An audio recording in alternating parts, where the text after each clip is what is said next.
Hello दोस्तों, तो मैंने एक बर्तन लिया है। अगर नॉन स्टिक हो तो सबसे बेस्ट होता है। तो ये घर का मेरा पनीर है जो मैं घर में बनाई थी। इसके बाद इसे स्लाइस कट कर दी थी। आप क्रम्बर कर लीजिए, नहीं तो कद्दूकस कर लीजिएगा, सबसे बेस्ट रहेगा।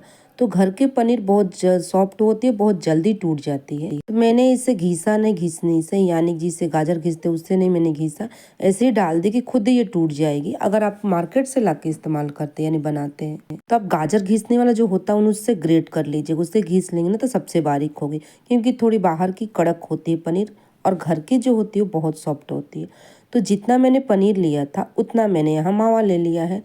तो ये भी मेरा घर का ही है, पर मैं बोलूँगा अगर आपके पास घर का नहीं है तो मार्केट से ले सकती हैं। पर मैं दोनों घर में ही बनाती हूँ, पनीर मावा जो भी हो मैं घर में बनाती हूँ।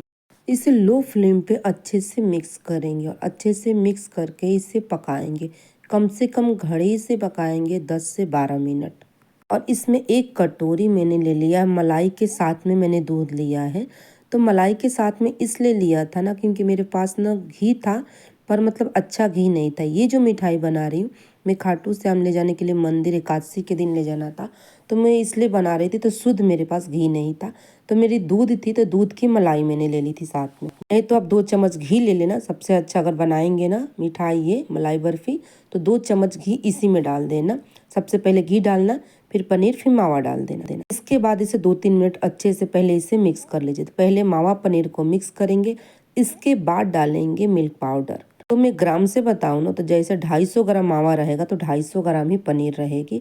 तो 50 ग्राम आपका रहेगा मिल्क पाउडर, 50 ग्राम रहेगी दूध, और शक्कर भी रहेगा 250 ग्राम। कम मीठा खाते हैं तो 200 ग्राम शक्कर कर लेना। इस अंदाज से मेजरमेंट से आप बनाइए मलाई बर्फी, बहुत टेस्टी बनती है, बहुत बहुत ज़्यादा टेस्टी।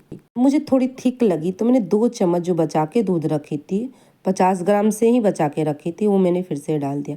इसे अच्छे से मिक्स करते हुए कम से कम 10 से 12 मिनट में पकाना है। तो जैसे हो गई थी 5 से 7 मिनट, मैंने इसमें डाल दी इलायची पाउडर। ये पूरी की पूरी ऑप्शनल है, अगर आपको डालना है तो डालिए, नहीं डालना है तब भी चलेगा। मुझे भोग लगाना था इसलिए मैं इसमें घी नहीं डाला, पर आप घी जरूर डाल लेना।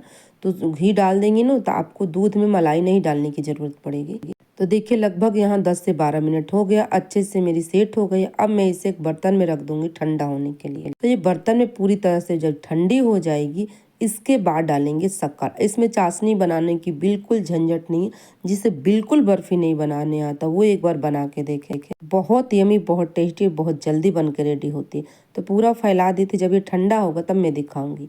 तो देखिए पूरी अच्छे से ठंडा हो गई, मैं इसे अच्छे से मिक्स कर ली थी। इसके बाद पीसी हुई शक्कर, यानी घर में जो शक्कर हम खाते हैं उसकी पाउडर बना लीजिए मिक्सर जार में, वो ले लीजिए। तो जितना मैंने शक्कर लिया था उतना मावा उतना पनीर। लेकिन अगर आप शक्कर कम खाते हैं तो उसको 200 ग्राम कर लीजिए, 250 ग्राम मत कर लिए। अब मैं इसको हाथ से अच्छे से मिक्स करूंगी। हाथों की सहायता से मिक्स करेंगे ना तो अच्छे से मिक्स होगा।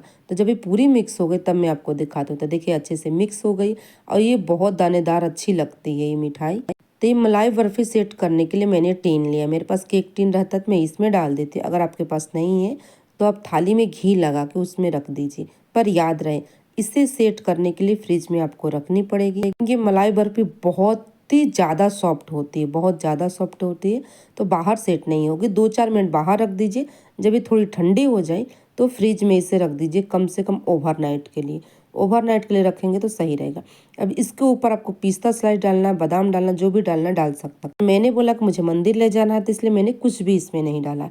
तो देखिए अच्छे से सेट हो गया था। इतनी सॉफ्ट होती है कि आसानी से ये निकल जाती है। मैं एकदम सुबह ही सुबह इसे निकाली, क्योंकि मुझे तुरंत मंदिर में ले जाना था। तो एकदम सुबह सुबह इसे 5 बजे निकाली और इसे कट कर लेती थी। आपके पास जितना टाइम हो उतने देर रखेंगे तो उतनी अच्छे से सेट होगी। बहुत सॉफ्ट होती है पर टेस्ट इतनी अच्छी होती है क्या बताने को। तो मैं पहले इसे अच्छे से कट कर लेती, बड़ा छोटा जैसे आपको साइज चाहिए वैसे कट कर लीजिए। पर हाँ फ्रेंड, कमेंट करना बिल्कुल नहीं भूलिएगा कि ये वाली रेसिपी आपको कैसी लगी और नेक्स्ट रेसिपी में आपको क्या सीखना है। तो चलिए फ्रेंड, कल फिर मिलते हैं इसी टाइम पे नई रेसिपी नई वीडियो के साथ में। जब मलाई बर्फी को कट करना हो ना तो हर बार आपको नाइफ को क्लीन करके लेना है। तो फाइनली हमारी मलाई बर्फी बन के सेट हो गई और देखिए कितनी सॉफ्ट बन के सेट हुई है, इतनी सॉफ्ट बनती है। तो चलिए फ्रेंड, कल फिर मिलते हैं इसी टाइम पे नई रेसिपी नई वीडियो के साथ।